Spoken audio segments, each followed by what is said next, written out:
of Wilfred Nancy's tenure at Celtic Park, and maybe for the next 30 minutes decipher how it's going to look in terms of a shape. So there's the big man. Now, I'll let everybody have a read through that while you and I discuss a few matters. First thing I would say in relation to this, Chris, is a new manager comes in. I think there are two choices.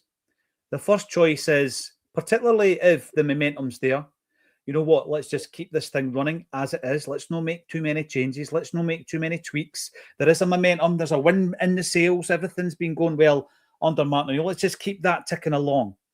And I think that's probably the easiest option, Chris, to give Nancy his due. Or you could say, actually, no, this is my identity. I'm going to put my stamp on the team. I might be playing a formation the players are unfamiliar with, and it's all about my philosophy. And that's the second, more bold option. I'm not saying the first or the second's right, Chris. You live and die by your decisions in this game.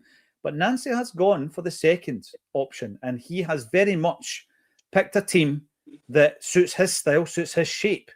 What do you make of it? Because some might say it's high risk. Yeah, to be honest, when it first came out, and I popped it up onto the group chat, and I was looking at it, I thought, and I'm looking at the order of the names, and I'm thinking, hang on a minute, where's he played? Where's he? It was very different to what we've been so used to seeing. And look, again, I agree with you. You don't necessarily associate that with a negative, which I think is important. I like the idea of a manager bringing his own identity and his own philosophy to the club. That's why you bring him in, right? You're looking for someone that can come in and really be behind their own ideas and their own tactical makeup and what have you. The counterpoint to that, which is maybe where I've got a little bit of anxiousness about this, and again, this is not a negative, but has he had enough time to, one, assess the players that he has at his disposal? Either through the research. Well, the answer is no. Well, of course it's not training, right? So you're wondering, is he, how many games has he watched? Has he seen certain things in the way they play? That kind of element. So no idea. Could be yes, could be no. And then how are the players going to adapt in such as, what is a high pressure game at the moment? Because this is a game that could put us at the top of the league, should we win it. And just thinking, okay, are the players ready for what looks to be based on what we can see from the lineup, looks to be a kind of radically different formation? Now, as I say, I think you're right. I think you have to judge it on the results. It's too early for me and you to sit here and say, no, what's he doing? Or, he's not changed that. People have different opinions on it. I'm quietly excited to see how it turns out. But there's also a little element in me, having seen what we've seen from some of the players this season, and also coming off the back of, okay, maybe not fabulous performances, but certainly great results under Martin O'Neill. You're just hoping that we don't make such a radical change that actually derails the momentum. So that's the negative kind of perspective out the way. The other side is, hey, what if this absolutely works? What if this, Derek McInnes looks at this and thinks, I don't know how to play against this, and suddenly the players find themselves with a freedom, and they find themselves with, a system that really brings out the best in them, and we suddenly roll off with a big victory, a big statement win. Hey, listen, guys, off to the best possible start. So I'm hoping it's that. I'm hoping it's that we see. But looking at the lineup, I have to say it was an eyebrow raiser. It certainly was. So I've got a little. There's a little fear. There's a little fear there. Fear for because I'm really behind the new boss. I want him to do it the absolutely best he can. But there's also that bit of, all right, let's go you. Let's see what happens. A couple of things. First thing I would say, it isn't positive or negative. It's just two different ways to approach it, Chris. Absolutely, I think we're in the realms, and I'm pretty sure social media's played a big part in this, that every single time someone has an opinion, they've got to put it in a box, and it's a positive or a negative box. No, it's just an opinion. Being negative is looking at something and finding a negative. Like, I could walk into your room and say, that's a bit dark, that green, mate. You've just painted it. That's a bit dark. You could find a negative in everything. I've just won the lottery, but what's the denomination of the note? There's a negative in everything. But on social media now, every single opinion, it seems, has to be a positive opinion or a negative. They're just opinions. They're as valid as each other. And I think that when you look at the approach, what I would say is maybe safe or brave. I wouldn't say negative or positive. I'd just say, right, for Braves, as a manager, you could have been safe here, Chris. You could have said, right, same team as last week, guys. Let's allow me to get used to this. He's come in and he's been bold. And the second point I'm going to make on that, Chris, how often under Brendan Rodgers did we say, you need to change it? You're too stuck in your... Right?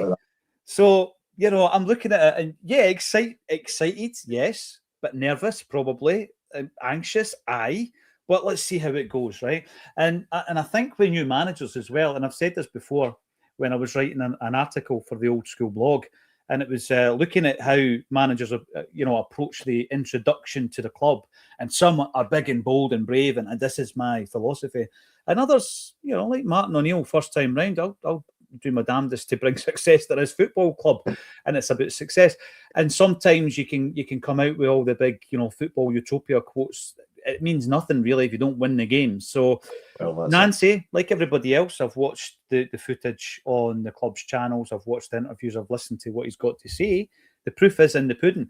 Let's run through some of the comments, because I am excited. There's a nervous excitement. Of course there is. We've got a new gaffer, and we've lost who has to be my favourite manager of my lifetime at Celtic, and Martin O'Neill. So obviously it's a fresh perspective on things. And I said this during the week as well, Chris, before we delve into the comments. Is there a good time to become a Celtic manager? Because every game's a must-win, isn't it? It is. I mean, there's pressure right from the outset, and a lot of former managers have mentioned that, and there's that often quoted phrase that you're only one bad result away from a crisis when you're either the Celtic or the Rangers manager for that matter. But I think that there's an extra pressure on our new manager at the moment. I don't think it's of his making, and I'm certainly really behind him in terms of hoping he sort of bypasses that pressure and overcomes that pressure. But the pressure is that, I think if Wilfried Nancy had come in right after Brendan had left, and we hadn't had the opportunity to see Martin O'Neill back in the dugout, I think he could have come in and people would have recognised, there's a lot of work that the manager needs to do here. And maybe he would have had possibly a little bit more patience than normal. Not much, but just a little bit more patience. What's happened is we brought back Martin O'Neill. Martin O'Neill did more than steady the ship. He got the ship, full sails and heading in the right direction, right? Fantastic job as interim. And unfortunately, the only negative that can ever be associated with what Martin O'Neill has done is that it puts the pressure on the next man coming in, which in this case, and has been linked for such a long time, is Wilfried Nancy and his backroom team, which I'm pleased to see that they've came and arrived with him. So he is under a bit of pressure. Listen to him talk. I think he's the kind of guy that might thrive under this. I like the fact that he's not showing fear in his approach to the game today, rightly or wrongly. But what I would ask, even of myself as a supporter, is the man does need time, right? And we know you don't get it at this club. We know you don't get it in this competition. You don't get it in this club. But we have to temper expectations here, right? We're in a good place. We're in good shape. We're in a match that if we win, puts us top of the league where we feel we should be. We're still in Europe, albeit it's a very challenging competition this season. We've still got the potential of doing a domestic treble. There's a lot to be positive about, and we've got a new man coming in with new ideas. He's got his own backroom team. You're hoping that he's bringing in a good philosophy. Hi, Sean. So I just hope that, yes, my real hope is he comes in and has a great start today, a good statement win. But look, even if it's a scrappy 1-0, right? Let's get behind the man. Let's give him time. Let's get behind his ideas. And as I've always said, until we have a reason not to. Yes, well, here's Sean. And you come, what time is it over there, Sean? It is 10:40 p.m. in Western Australia. Oh, well, okay, you're here. You're here for the big one, absolutely. And you'll have seen, obviously, the lineup. I'll bring it back up again. We're going to study it. We're going to think to try and figure out exactly what the shape's going to be. Sean, what's your take on the shape of Nancy's first starting 11?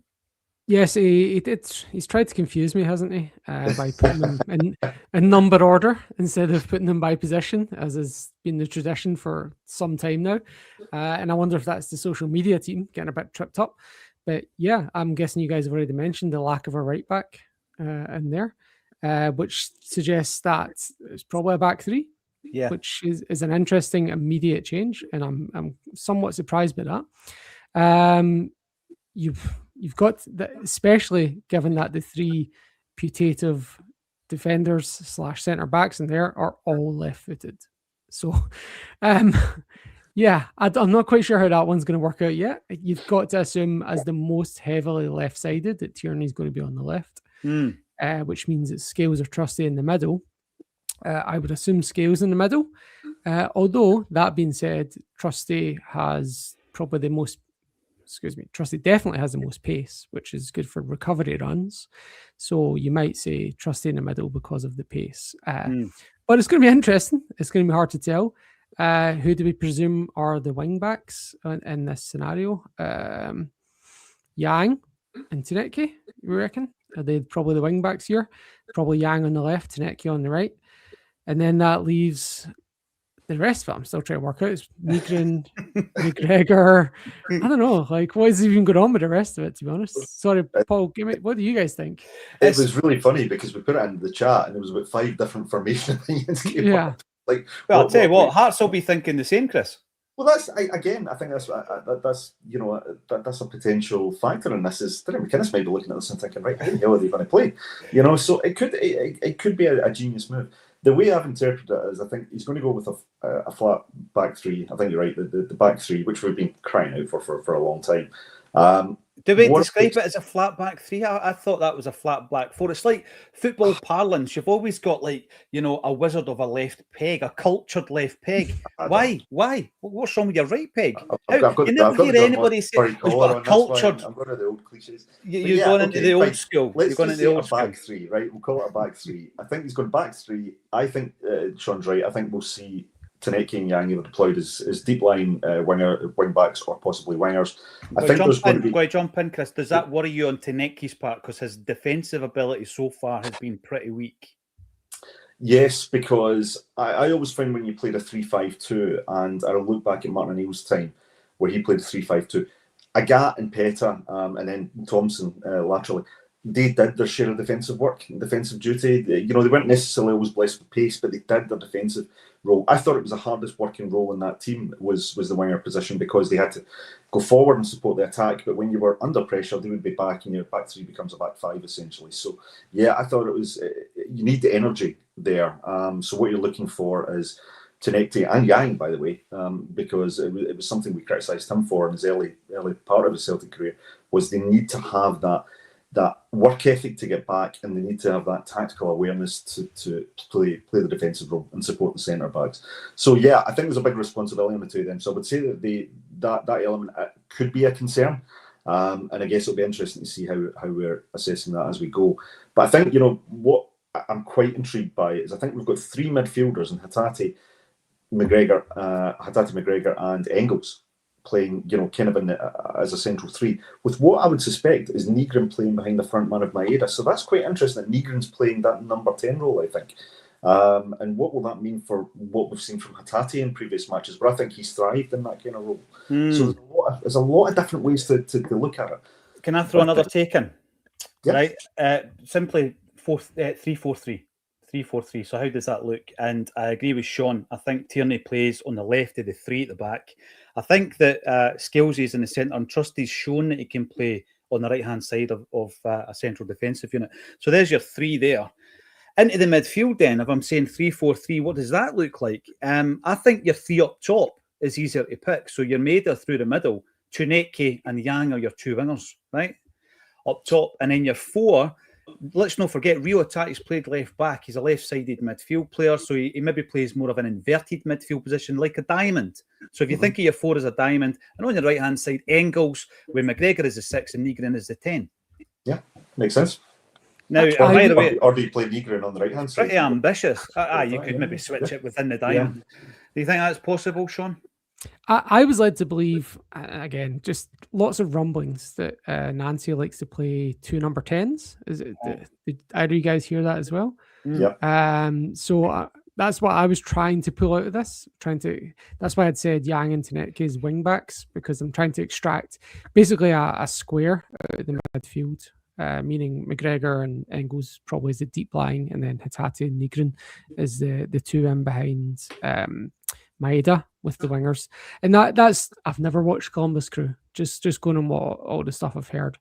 So I think that's how it's going to line up. And obviously, this is, of all the pre-matches we've done in many years, this is the most clueless we've been, given that they've released the team. I bet there's a few out there that disagree with you. We're all guessing. Fair. We are all guessing. Yeah. But and to cling on to any specifics that I can, when we did last play Hearts, I believe Donovan was playing. I can't remember. Sorry, Donovan and Murray. Yeah, and that's right. Yeah, and the biggest issue we faced in that game was Kazaridis on the left, who's playing again today. So my main concern is I don't even know who Kazaridis on the left wing for Hearts is up against. It could be Trusty, it could be Scales, could be Taneke, it could be a combination of any of these guys. So hopefully the Celtic Park effect, being the home team, will benefit us. But that's for me is something I'm going to be watch out for. That Hearts left hand side versus our currently very ambiguous right hand side, and it could be the wildest game we've seen in a while, or it could be an absolute neither team knows what they're doing and it ends up 0-0. Yeah, well, this is the thing. I mean, listen, if it's attack, and we win convincingly, we're all happy. It's just chaos ball or Nancy ball. I'm not sure what we'll call it. Let's bring in some of the comments, though, because that's just us trying to decipher it, guys. Let's see what the commenters are saying. We'll start off with Stephen, who says, Nygren on the right does not work, as we have all seen. Yeah, I would agree with that. I would agree with that. I think he's better centrally, and maybe there's a role for him centrally. Even if it's two number 10s, he's going to be more central. 3-4-3, exciting, says Stevie Boy. Go on, Big Wilf. Calling him Big Wilf now as well. We'll see which one sticks. And we've got Sarah Simpson coming in to say, got the absolute fear here, but hey ho, let's see. We were saying before you came on, Sean, about this whole thing about putting everything into a negative or a positive. I just think today it's playing it safe or being brave, and he's definitely being brave, isn't he?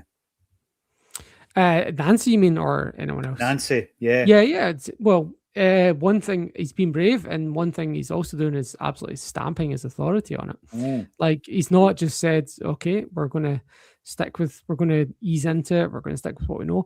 It is us as fans and as fan commentators, this is an absolute new ground for us. The only time we've ever had managerial change within a season before has been an interim manager until the end, in terms of like Kenny Dalglish back in the 90s, or Neil Lennon when he took over for Tony Mowbray, and those have been interim appointments where it's like, yep, let's get to the end of the season. Well, this is a systemic and philosophical change mid-season, something that we've never encountered in 140 years, whatever it is, of Celtic Football Club. So this is absolutely new ground from top to bottom, and very confusing for me, and I'm sure everyone else.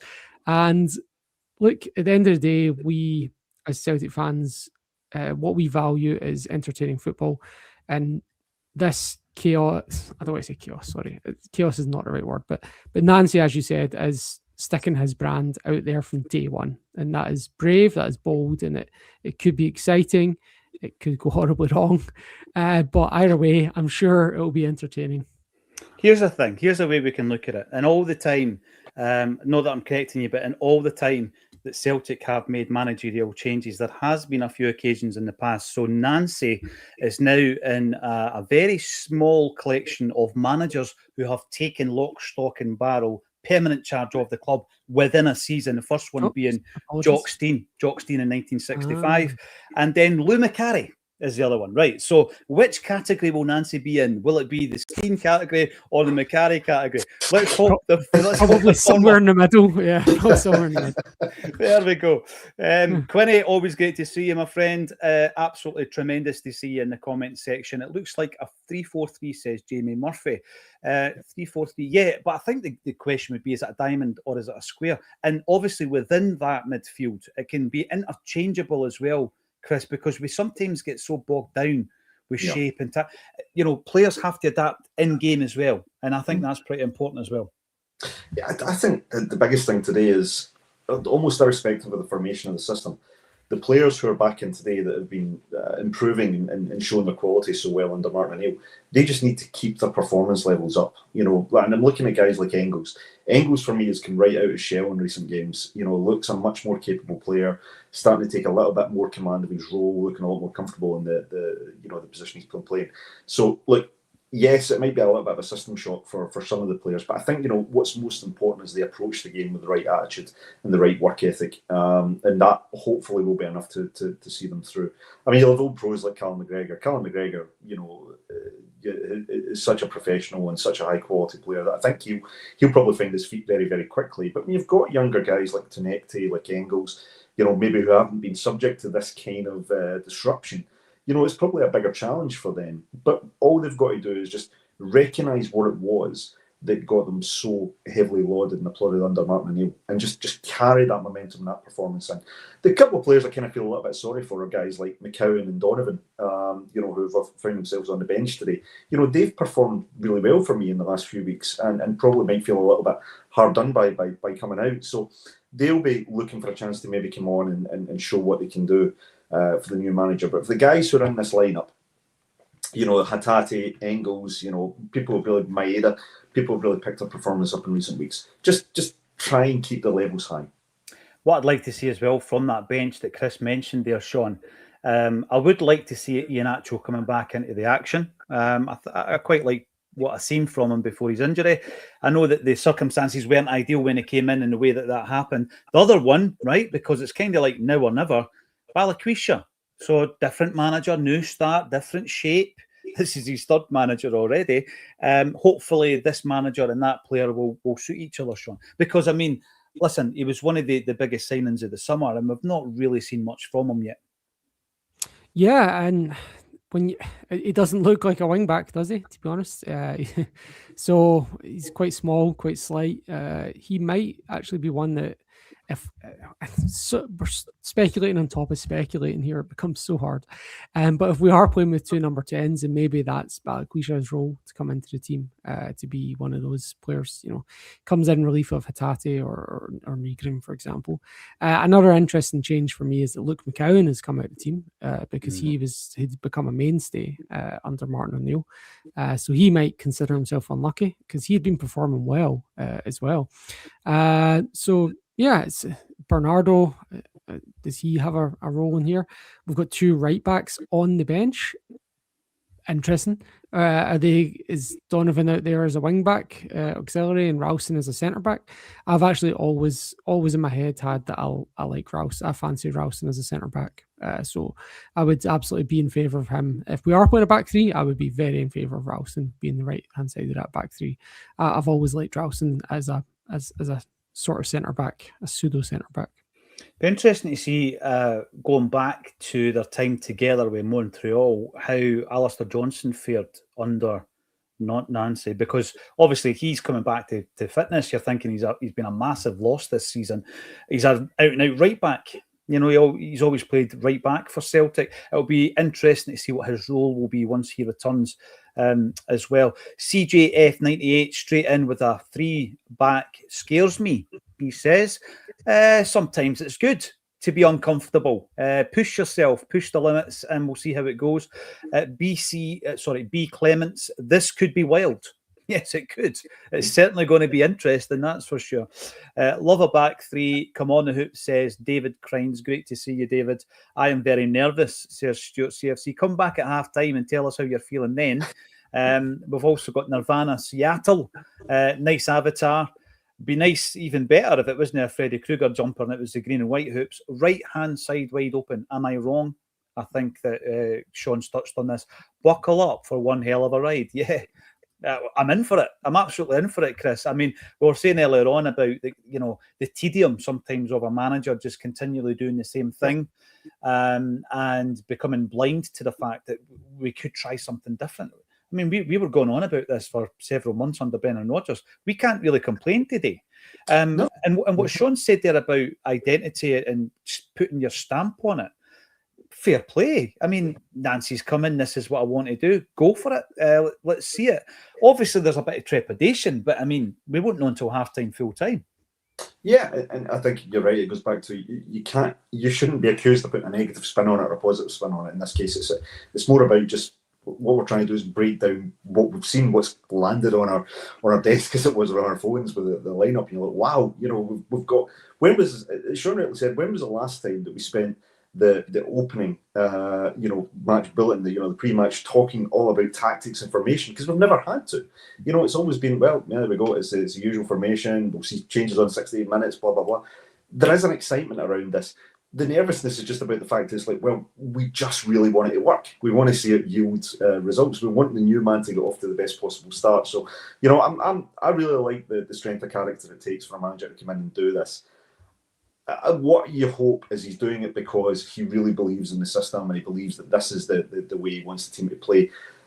Where I think he might have food for thought is, can the players that he's got at his disposal, that he's obviously only met in recent days and hasn't really seen them, up close in a match situation, can they actually step up and play the way he wants them to play? And maybe, one of the biggest takeaways we might see from this is, does this give him food for thought for January? They say, okay, I see enough that I'm pleased I can continue this system, but actually, that position there needs strengthening, that needs sort of different character in there, So there'll be a lot of stuff for the manager to potentially take away. But for as fans, as supporters, we just want to see us come away with a win.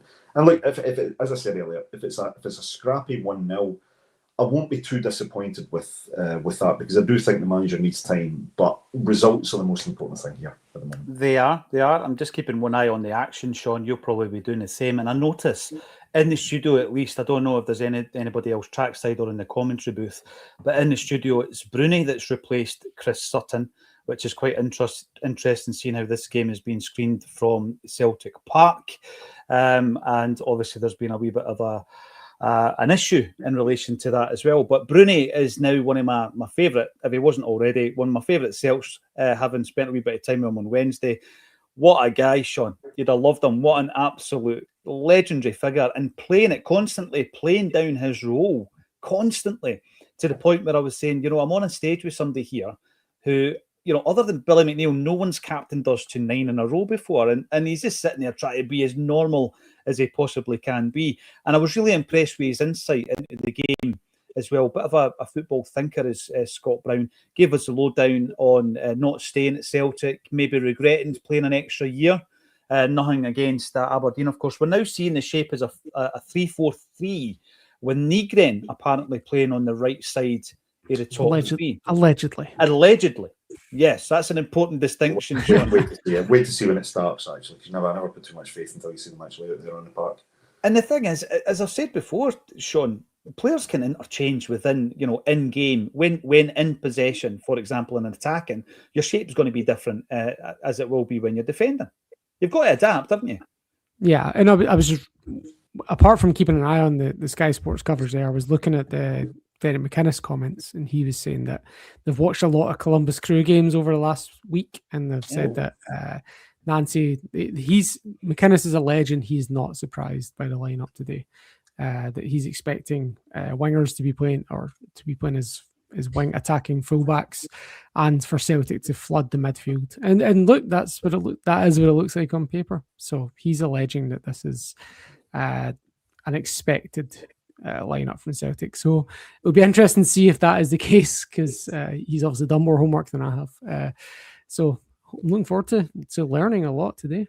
Yeah, welcome to the football club. That's a big thing today, and we give him the warmest welcome, and we hope that he can take over from a man, Chris, that breathed new life into our season. No one can deny what Martin O'Neill did to all of the competitions other than the Scottish Cup that hasn't started yet, that he was involved in. Unbelievable. We cannot forget that. And of course, we'll be chatting to the great man at the beginning of January as well. I was going to announce that whilst he was a manager, but that might have been a wee bit naughty, and it might have extended the ban I was just talking about with regards to people being allowed into Celtic Park. I do see around the stands, though, a lot of banners from individual Celtic supporters clubs in relation to the ongoing issues and protests that they have with the Celtic board. I'm watching Nancy coming into the park. He obviously stayed behind a wee bit longer, applauded into a full house. It's teeming with rain. The man means business. We wish him all the best. People were asking earlier. He's got a turtleneck on, by the way. So I'm breaking the turtleneck out for his next match. That's What does that mean, though? What does that mean? I mean, we're all body language experts, Chris. It means he's got a cold neck. He's got style. You know, It means it's December in Scotland, man. Welcome to Scotland. Mader's still got his Rab C bandage on, and his eye still looks really, really, really swollen. I've had that injury. I've had the cut under there a few years ago. Actually, when I saw it happening to Dyson, there's generally a lot of blood and it looks really bad. What I would say is very soon after it didn't really impair my vision too much, but I think with concussion protocols, it was a bit surprising to see him stay on. Yeah, absolutely. One final point, guys, before we go to kickoff, and I'm buzzing for today, I've got to say, it's a good energy that I'm feeling from it, is one thing Martin O'Neill said to Arnie Engels was that he had to be braver, right? He had to get in about the mix. He had to actually go in and try and win headers in the box, etc. And the very next game, he did just that and ended up injuring himself, but getting the goal. So in terms of his development, Martin O'Neill has played a small part, let's just say, and let's see how that progresses today. Thank you, every single one of you, for getting involved. Join us at half time. It's a new era at a Celtic State of Mind. One hoops.